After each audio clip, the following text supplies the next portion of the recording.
안녕하세요. 반갑습니다. 교보인문학 석강에서 이렇게 만나게 되어서 반갑고요. 오늘 과학은 우리에게 무엇인가? 철학으로 과학 읽기라는 주제로 얘기를 할 저는 인하대학교 철학과에서 교수로 있는 고인석입니다. 과학 철학에 대해서 얘기를 해달라는 요청을 받았을 때 좀 부담스럽기도 했지만 그러나 과학 철학에 대한 애정을 가지고 여러분하고 이런 얘기를 나눌 수 있는 기회라고 생각해서 기꺼이 제가 하겠습니다. 이렇게 수락을 했습니다. 강의는 세 강의로 진행을 하겠고요. 사이비과학을 분별하는 일부터 데이터 기반 사회의 생존법, 그리고 세 번째 강의 과학기술의 윤리, 이런 순서로 진행하겠습니다. 약간의 인트로입니다. 제가 읽었던 과학 철학 교재의 첫 문장이었는데요. 앨런 찰머스라는 분이 쓴 책의 첫 문장이 지금은 과학을 존중하는 시대입니다. 제가 약간 바꿨지만 그런 문장이 있었습니다. 공감이 되었습니다. 오늘의 세계는 과학을 존중합니다.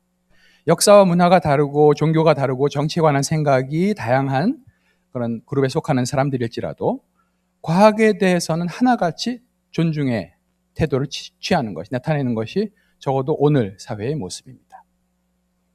오늘 과학적이라는 말은 칭찬이고요. 그렇죠? 비과학적이라고 말하면 그건 쓸모없는 얘기군요 라는 그런 평가와 다름없이 들립니다. 왜 과학적인 것이 좋은 건가요? 그리고 어떤 게 과학적인 얘기인지 아닌지 어떻게 알아볼 수 있을까요? 이 물음들은 단순하고 쉬워 보이지만 답하려고 하면 간단치 않다는 게 느껴집니다. 저는 오늘 강의를 현대 과학 철학을 출범시킨 물음이 바로 이 두 번째 물음, 진짜 과학과 그렇지 않은 사이비 과학을 분별하는 문제에 있었고, 그 문제에서 강의를 시작하도록 하겠습니다. 1강 사이비 과학을 분별하는 일입니다. 사이비란 말 아세요? 사이비는 사는 비슷하다는 뜻이고요. 그런 비슷한데 아니다. 그래서 위험한 거죠. 뻔히 아닌 것은 괜찮은데 비슷한데 아닌 게 위험하다는 그 뜻이 사이비라는 이름에 들어있습니다. 여러분에게 한번 물어보고 싶습니다. 제가 그냥 훅 이렇게 고민해가면서 이제 넣고 빼고 해가면서 리스트를 한번 뽑아봤는데요. 여기 학문의 이름 후보들이 여러 개 올라와 있습니다. 이 중에서 학문이 아니라고 혹은 과학이 아니라고 생각되는 게 어떤 것이 있으신가요? 각자 한번 저건 빼고 싶어요가 있으실 것 같기도 하죠. 학생들이랑 수업 시간에 이제 하면 이제 토론이 막 벌어질 수 있는 장면인데요.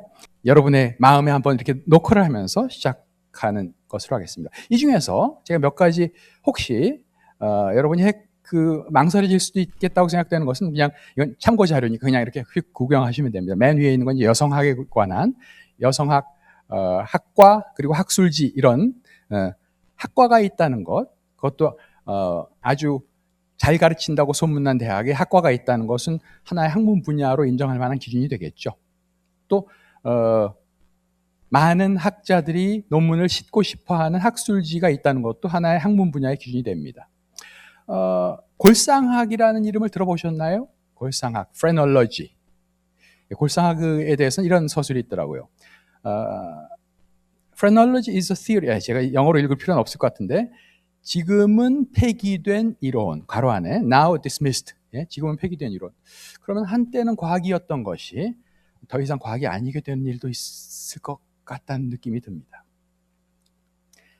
끝에 관상학은 일반적으로 별로 학문 같지 않아요 라고 생각하실 분이 많을 것 같은데, 그런데 최근에 제가 본 글 중에 정신의학의 관점에서 본 관상학이라는 글이 흥미로워서 한번 정신의학의 관점에서 관상학이 또 얘기가 될 수도 있겠구나라는 느낌을 받으면서 읽었습니다.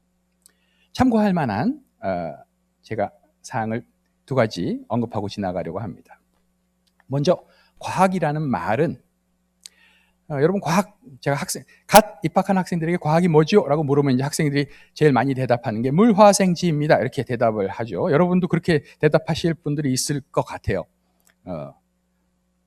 맞는 대답입니다. 물리화학, 생물지학은, 지구과학은 다 과학이지만 그것은 이제 자연과학에 국한된 대답이고요. 과학이라는 이름에는 자연과학이라는 그런 제한이 들어있지는 않습니다. 우리가 인식할 만한 사항입니다. 과학이란 말을 풀면 제가 들은 설명 중에 고개가 끄덕여진 설명은 분과 학문에서 과가 나눈다는 뜻이거든요. 학문은 진리 탐구를 하되 전체를 한꺼번에 할 수 있는 능력이 우리에겐 없어서 자연의 혹은 현상의 어떤 영역을 나눠서, 그래서 분과 학문의 줄임말이니까 모든 학문이 다 과학입니다.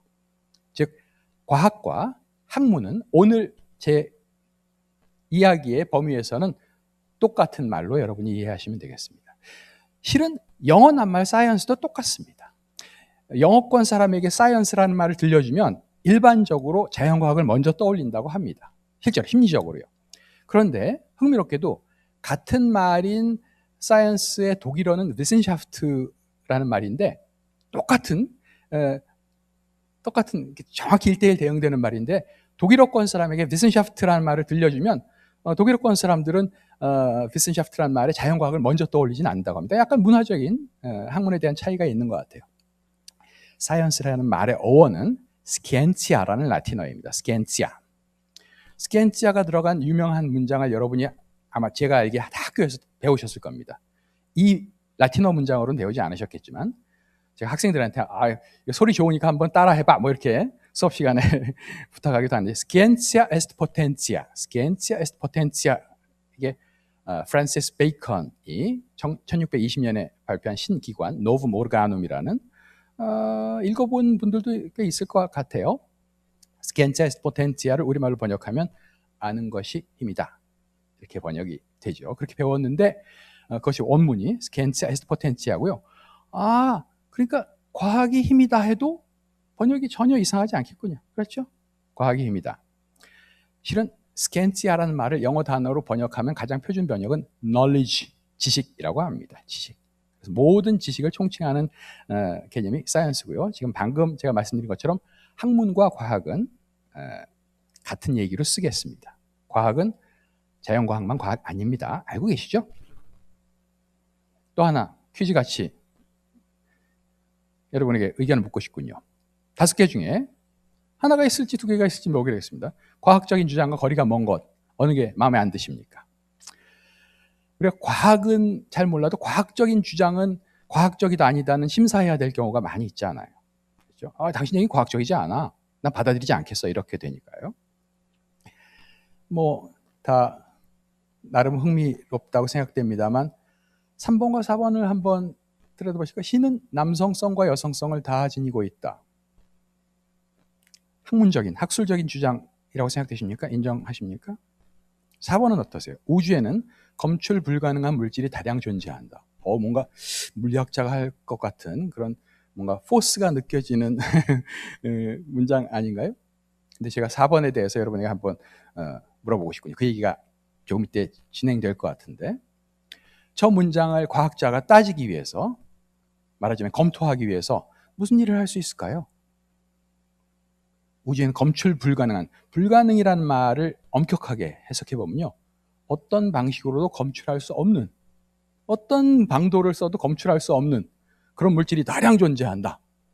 우주에 대해서 뭔가 굉장히 중요한 지식을 주는 것 같은데, 근데 저 문장을 과학적으로 다룰 수 있는 길이 없어 보이죠? 그렇지 않습니까? 제가 수업을 하고 나면 철학과 학생들은 더 이상 이제 저한테 그렇게 묻지 않지만 교양 수업을 하고 나면 가끔 학기 초에는 특히 끝나고 찾아온 학생들이 있어요. 이렇게 선생님 아까 질문을 주셨는데 그 답을 모르겠어요. 아직. 답은 왜 안 주십니까? 예, 우리가 아직 답을 잘라서 하기 어려운 질문들도 있고, 제가 그러면 이렇게 대답하죠. 나는 약간의 의견이 있지만 지금 내 의견을 딱 말해주는 게 중요한 것 같지는 않은데 자네 이 물음에 대한 자네 의견이 생기면 찾아와봐. 나랑 같이 그럼 토론해보자. 이렇게 얘기를 하곤 합니다. 이 물음도 지나가겠습니다. 한 가지만 토를 달고 가면요, 과학적이다라는 말과 그 주장의 내용이 참이다라는 것을 우리가 같다라고 볼 필요는 없을 것 같아요. 과학적이면 참여해야 하는 거 아닙니까?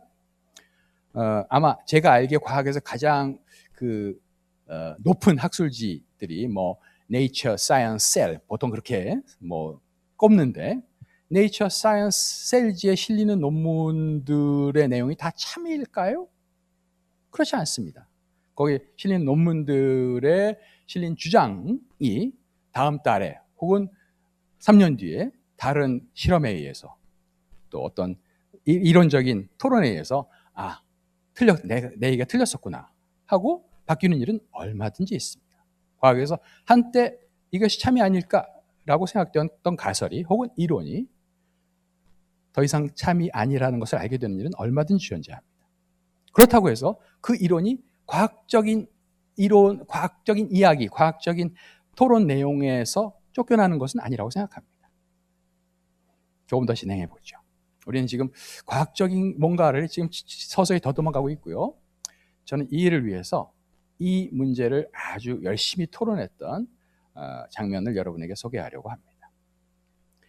현대 과학 철학의 출발점이라고 보통 역사가들이 그렇게 인정을 합니다. 과학 철학의 역사는 더 거슬러 올라갈 수 있을 거예요.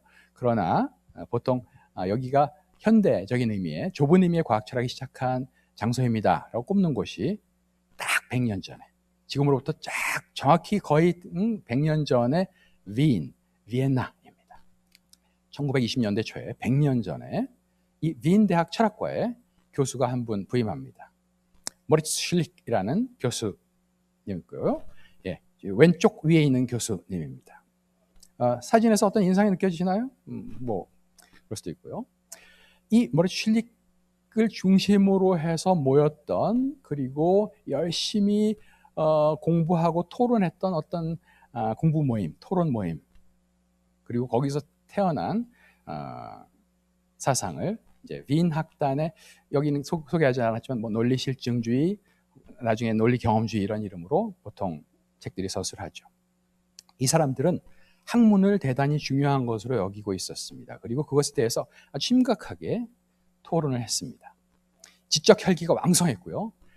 논리 마인드가 투철했던 그런 주로 젊은 학자들의 모임이었습니다. 제가 약간의 느낌을 가지고 말할 수 있는 건요, 제가 이 분들 관심이 있어서 이분들의 그 모임 기록을 담은 마이크로필름을 제가 컨스탄츠라는 도시 그 대학에 가서, 이게 독일의 컨스탄츠라는 제가 공부했던 곳에 이제 그 아카이브가 있고 또 미국 피츠버그의 아카이브가 두 군데 이제 아카이브가 있는데 한 2, 3주 열심히 그 마이크로필름을 이렇게 들여다봤었는데요. 그럼 그 모임 분위기가 그 모임 기록에서 드러나는데 정말 불꽃 튀기는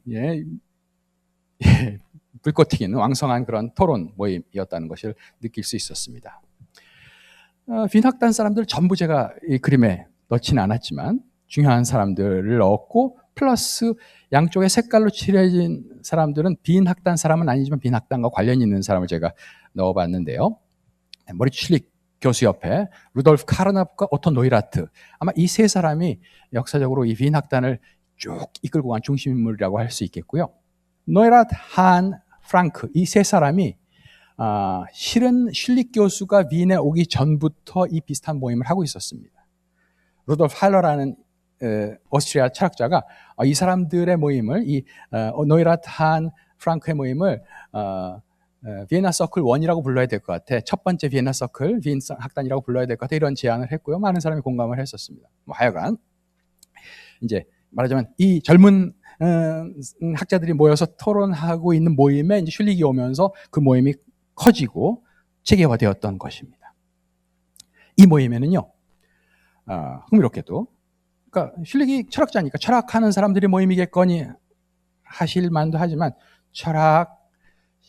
슐릭이 물리학 출신이었어요. 그래서 그런지 물리학을 하는 사람들, 한이 왼쪽 오른쪽에서 두 번째 있는 한은 수학자 출신이었거든요. 수학하는 사람, 경제학, 사회학, 법철학 하는 사람, 법철학 하는 분은 여기 제가 사진을 넣지 않았지만 다양한 분야의 학자들의 모임이었습니다. 아주 재미난 모임이었는데, 그리고 이 모임에 영향을 미친 인물을 제가 왼쪽 아래에 있는 사람은 여러분 중에서 좋아하는 분들이 있을 것 같은데, 루트비히 위트겐슈타인이라는 철학자였고요. 이때 모리츠 슐릭보다 젊었을 젊었던데 몇 살? 꽤 나이가 차이나게 젊었었는데 1921년에 실리기 빈에 부임하기 1년 전에 트락타투스라는 책을 하나 발간했는데 그게 아주 센세이션이었거든요.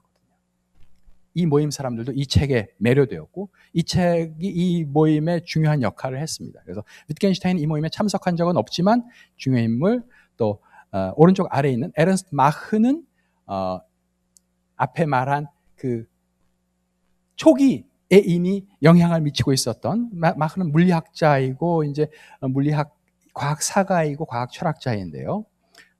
예, 얘기를 너무 복잡하게 할 필요는 없을 것 같군요. 하여간 이제 영향을 미친 인물들을 제가 꼽아봤습니다.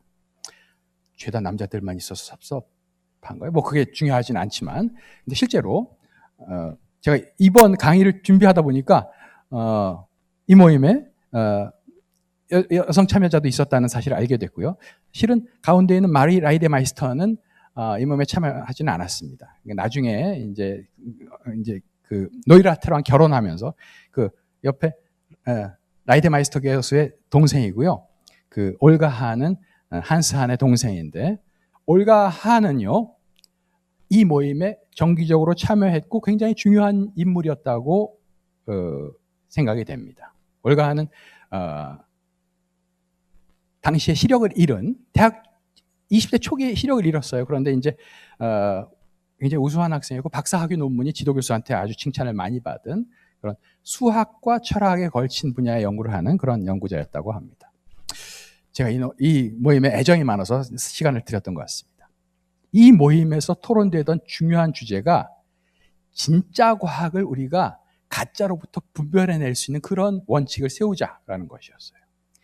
이 사람들이 일종의 어떤 학문의 정화, 학문이 뭔가 지금 지저분해지고 있는, 뭔가 헷갈리는 상황이 생기는 거에 대한 일종의 사회적인 의무감 같은 게 이 분들에게 있었다고 생각이 됩니다.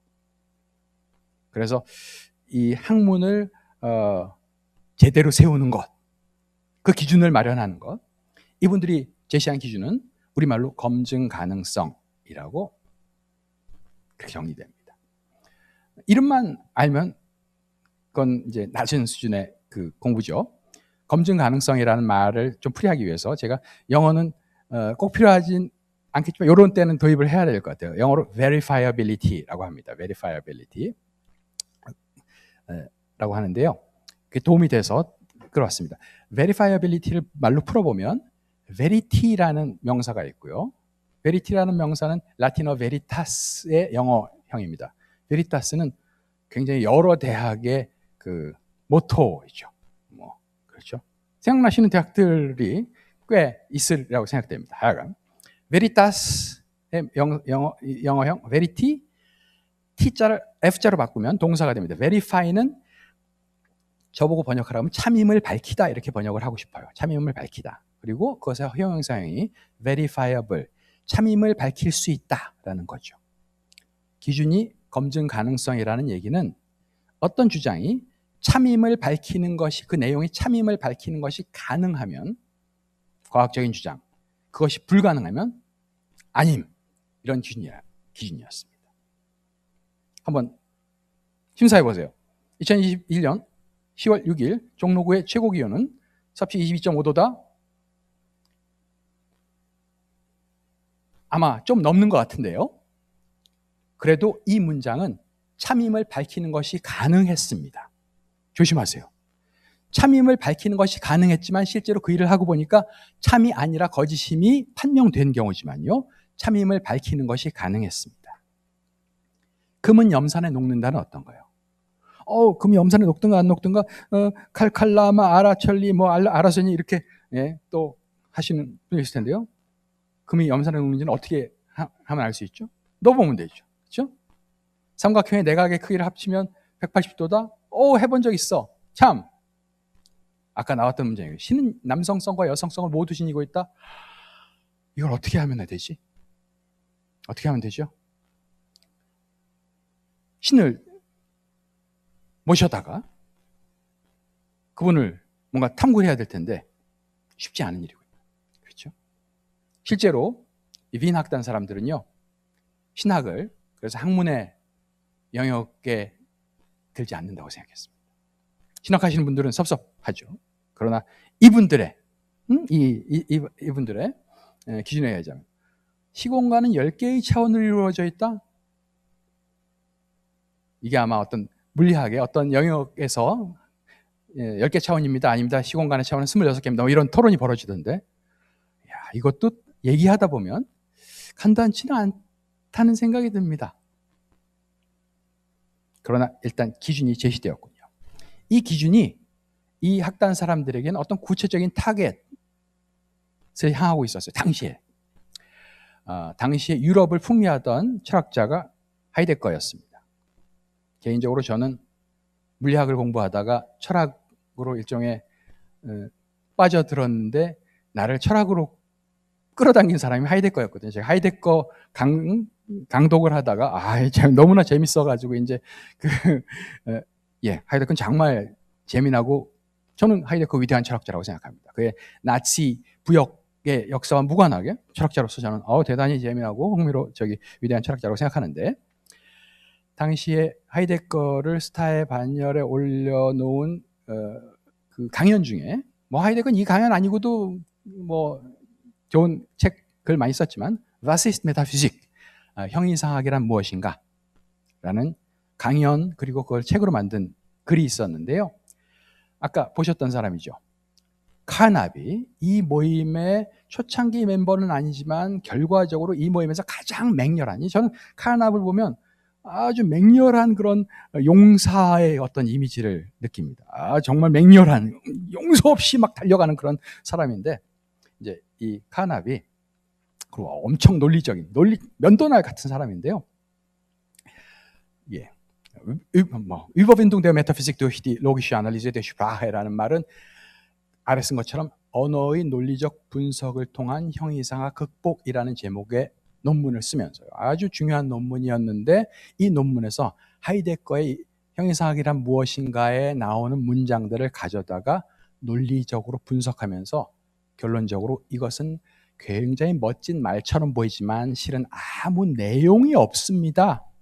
아무 학문적인 내용이 없는 얘기를 지금 이 위대한 하이데거 선생이 늘어놓고 있는 거 여러분 조심하세요 라는 그런 논문을 씁니다.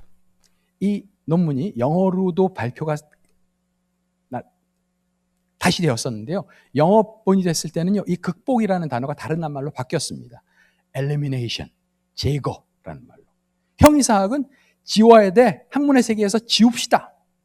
굉장히 좀 과격한 사람들이에요. 이렇게 보니까 아까 사이비과학 가려내기, 사이비과학을 과학에서 이렇게 덜어내서 학문을 뭔가 좀 더 정화된, 더 나은 영역으로 만들기라는 운동이 굉장히 칼을 휘두르는 것 같은 그런 느낌이 들죠. 실제로 그런 분위기가 있었습니다. 그런데 흥미롭게도 이 칼이 자기 몸을 해야 하는 것 같다는 인식이 들었습니다. 제 편마저 베어버리는 칼이 될 수 있다는 사실을 이 사람들이 깨달았어요. 제가 한번 여러분에게 물어볼게요. 알미늄은 염산에 녹지만 은은 염산에 녹지 않는다. 과학적인 주장이라고. 아까 염산은 어디에 녹는다, 넣어보면 된다 그랬잖아요. 한 단계 더 물어볼게요. 몇 번 넣어보면 이게 참임을 밝힐 수 있습니까? 몇 번? 한 번 넣어서 녹았다고 해도, 만일 녹았다고 해도 다른 온도나 다른 기압이나 다른 장소에서는 안 녹을 수 있잖아요. 그러면 알미늄은 염산에 녹는다라는 말은 어떤 특정한 상황에서만 성립한다면 그 문장은 참이라고 할 수 없죠. 공감하십니까? 그렇다면 알미늄은 염산에 녹는다, 마침표. 아무 수식어 없이, 아무 조건 없이 그 문장이 참이라는 것을 밝히려면 몇 번의 경험이 필요한가요?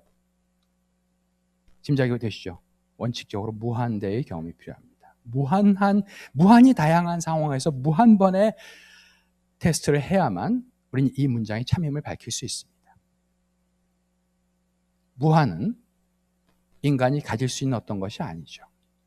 이것이 이미 18세기에 데이비드 휴미라는 위대한 철학자가. 예. 위대한 사람 많지만 데이비드 휴먼은 아마 존경하는 철학자들이 많을 겁니다. 정말 훌륭한 철학자, 영국의 경험론자 철학자가 귀납의 문제라는 것으로 못 박아놓은, 그리고 아무도 빼지 못한 그런 문제입니다. 귀납은 우리가 경험을 모아서 어떤 일반성에 도달하려고 할 때 빼박참 도달할 수 없습니다 라는 이제 문제였고요. 그럼 어떻게 돼요? 아까 기준이 뭐였습니까? 참임을 밝힐 수 있다. 그런데 참임을 밝힐 수 있을 것 같았는데 엄격하게 말하자면 안 돼요. 참임을 밝히는 것은 적어도 인간에게는 불가능합니다. 아까 가능해야 되는 데는 불가능합니다 라는 결론이 내려지죠. 포퍼 선생 알고 계시나요? 칼 포퍼는 위대한 철학자고 특히 과학 철학에 많은 공헌을 한 이분도 빈 출신입니다.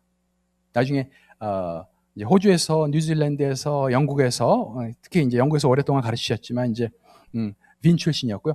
빈 학당과 흥미로운 관계를 가지고 있었지만 빈 학당 내부에는 들어온 일이 없는, 결국 빈 학당과 어떤 이렇게 일종의 대결 구도를 가져갔던 분인데요. 학문적으로는요. 포퍼는 이 문제에 대해서, 포퍼도 같은 문제를 이제 고민하면서 빈 학당이 그럴듯한 대답을 내놨지만 결국 실패할 거야. 실패하는 것처럼 보이죠. 자기 몸을 자르니까요. 그러니까 자기 몸을 자른다는 게 뭡니까? 신학이나 형이상은 쫓아내고 자연과학 같이 아주 명실상부한 과학이라고 인정하는 것만 싹 남겨서 정화하려고 했는데 과학의 명제들이 쫓겨나게 생겼으니까 당황스러운 일이죠. 그렇죠? 포퍼는 반전 아이디어를 읽혀냅니다. 검증 가능성이 아니라 반증 가능성이 기준이 되면 됩니다. 그게 진짜 과학의 모습입니다. 참임을 밝히는 것은 불가능하지만 거짓임을 밝히는 것은 단 한 번의 확실한 증거로도 가능합니다. 그렇단가요? 예. 카나임 얘기는 제가 앞에서 뺐으니까 넘어가겠습니다.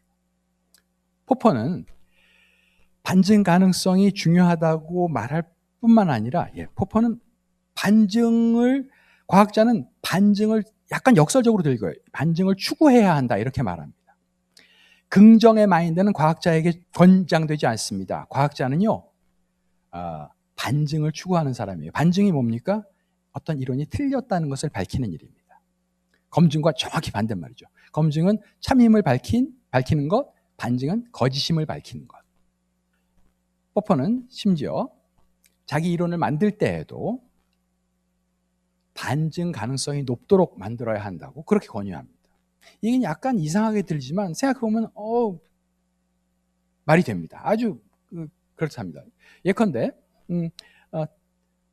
지구의 공전 주기는 365.24221이다 라는 주장과 지구의 공전 주기는, 지구가 태양을 한 바퀴 도는데 걸리는 시간은 360여일이다 라는 주장을 생각해 보세요. 360여일을 좀 넘습니다. 두 주장은 어느 주장이 더 과학적인가요? 왜? 첫 번째 주장은 예를 들어서 잘 재보니까 365.2422가 아니라 365.78771입니다. 오차 범위를 넘어서요. 365.2421은 그러면 제가 졌습니다. 그리고 이제 반증되겠죠. 반면에 360여일입니다라고 말하는 사람은 내 말이 맞잖아. 많이 재봤는데 364.897이라도 내 말이 맞잖아. 훨씬 더 안전하죠. 포퍼는 과학자가 추구할 태도는 이렇게 위험한 방식으로, 말하자면 과학의 주장을 반증 가능성이 높은 위험한 방식으로 하면서도 그것이 반증되지 않을 때 그 이론의 가치가 더 높은 것이 아니냐, 그렇듯하죠. 저는 포퍼는 가장 많은 과학자, 제가 만나본 과학자들의 모습을 통해서 볼 때 가장 많은 과학자들이 좋아하는 과학 철학자입니다.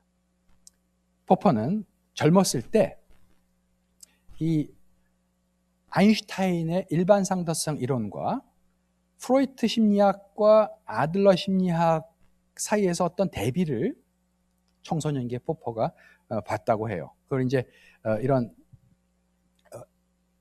책에서 쓰고 있는데요. 한번 읽어봅시다. 막시스트가 신문을 들여다보면 페이지마다 자신들의 역사 해석을 뒷받침하는 증거가 눈에 띈다.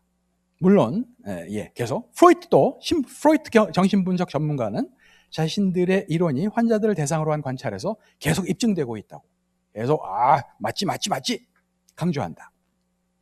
나는 아들러에 관한, 아들러는 이제 알프레드 아들러는 이렇게 생긴 오른쪽 아래에 있는 심리학자인데요.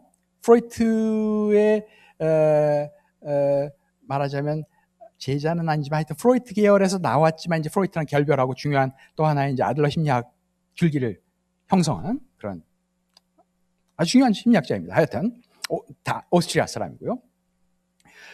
아들러 심리학 포퍼가 아들러하고 청소년기에 같이 일을 했었어요. 난 아들러 심리학과 잘 맞지 않는 것처럼 보이는 어린이의 사례를 아들러한테 보고했었습니다. 청소년기에 포퍼가 1919년의 일이었대요. 그러자 아들러 선생이 그 아이를 한 번도 본 적이 없는 상태에서 열등감에 관한 자신의 이론으로 아들러 심리학은 열등감이라는 화두로 현상을 설명하거든요. 모든 것을 열등감이라는 화두로 설명하는데 그 아이를 보지도 않은 상태에서 열등감에 관한 자기 이론으로 그 사례를 거침없이 설명했다. 젊은 포퍼가 보기에는 설명 잘하는 게 과학이 아니라 오히려 못난 과학의 징표처럼 보였던 거예요. 자기 이론을 이렇게 그럴듯하게 만들어서 그 잘 맞는 사례들을 끌어모으는 것, 이건 못난 과학. 과학에서 멀어지는 일. 오히려 아주 위험한 지경에 자기를 몰아넣는 과학이 진짜 과학이라고 아인슈타인이 실제로 그런 방식으로 하고 있었다고 보는 거고요. 이야기는 생략하겠습니다. 이것도 생략하겠습니다. 빈 학단의 기준을 들었고 그리고 포퍼의 기준을 들었는데 둘 다 공통점이 있지 않나요? 하나는 긍정이고 하나는 부정이지만 어떤 경험을 토대로 해서 주장을 심사한다라는 점에서는 공통이라고 생각됩니다. 참을 밝힐 것인가 거짓을 밝힐 것인가 마치 정반대 같지만요. 실은 포퍼의 이 반증 가능성도 제가 한 번만 제대로 아니라는 걸 밝히면 거짓이 된다고 했는데 토론의 여지가 있는데 그건 남겨두고 토마스 쿤이라는 과학 철학자를 들어보신 분들이 많이 있을 겁니다. 여러분이 패러다임이라는 말을 쓴다면 패러다임이란 말은 토마스 쿤이 만든 것은 아니지만 토마스 쿤 덕분에 유명해진 말이죠.